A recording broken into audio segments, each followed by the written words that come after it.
Shalom friends, sometimes you may see someone walking around with a pencil in between their teeth. Don't think it's so strange. They're really just trying to enhance their happiness. They're trying to keep that smile on their face. They're trying to fake it till they make it.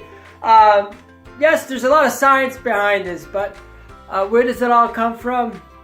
Yes, it's from Pesach. It's from the Passover Seder. Let me explain. Learning the Mishnah and the Talmud, and it says that you have this poor man. He's so poor, he can't even afford 2 meals. He can't afford any food. He has to collect food from people's houses every single day. And we say, this person has to drink 4 cups of wine and make sure that you lean. Why? Because you know who you are. You're a Mamleches Kohanim. You're a kingly nation. You're a holy nation. You know what lies inside of you? This is the time of freedom. Make sure that you lean when you drink those cups. And I could just see the poor man turning to you and laughing. And me?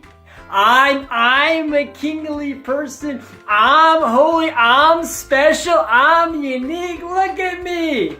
I'm a little schlepper. I don't feel good about myself. I have to go around knocking at everyone's door every single day. So what am I doing at the Passover Seder? I'm leaning.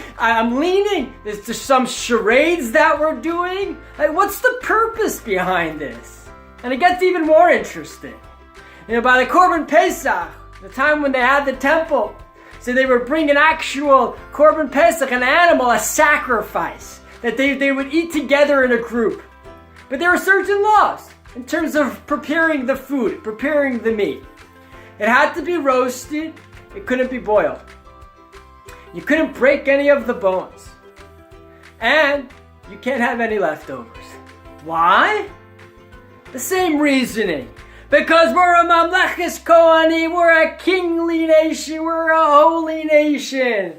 And someone who's a prince, someone who's a princess, do they roast their meat or do they boil their meat? They roast it. Someone who's poor, they boil it in order that they should have the full amount of meat. Because when you roast it, it gets smaller. Don't break the bones, because breaking the bones is something that a poor man does because they're trying to get all the meat behind the bones. But someone who's a Mamleches Kohanim, a prince, a king, a princess, they don't break the bones. They have plenty of meat. They cut, they enjoy, and they throw their bones out. And the kingly nation also has their food fresh. They don't save for leftovers. So what are we doing over here? We're acting. So I don't feel this way the entire year. Why am I putting on these charades when it comes to Pesach?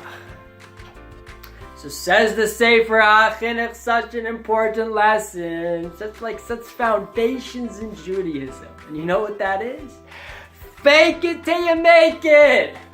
He explains that our way we feel inside, what goes on in our brains, has to do with the actions that we do. If we don't feel something, if we don't feel that specialness, that holiness, that greatness, you know what?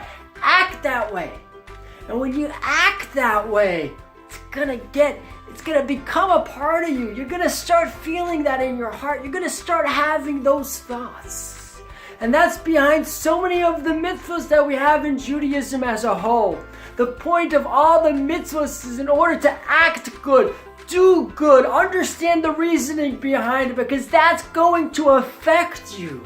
It's going to affect how you feel. It's going to affect how you act. It's going to affect your whole perspective and outlook in life. It's the way that we act. So don't necessarily try to fully, before you get into something, don't say, I have to feel this, I have to fully understand it, I'm not there. No. What we learned from Pesach is jump in. Pretend, fake it. You don't feel it, fake it. You don't feel it, fake it. Because when you fake it enough, you'll get there. So take this lesson with us on this Passover. Take it with us throughout life. If we're not happy, Don't walk around in the street with a pencil, but maybe do it at home for a few minutes. Smile more, fake it. You'll feel happier. You don't feel grateful? Fake it. Say thank you. Start dancing when you say thank you. You'll feel happier. You don't appreciate things. Start saying thank you. You'll appreciate things. I'm feeling angry inside, or I'm jealous. Fake it that you're happy for another person, that you're not angry. That anger and that jealousy would dissipate. Try this. The results are guaranteed.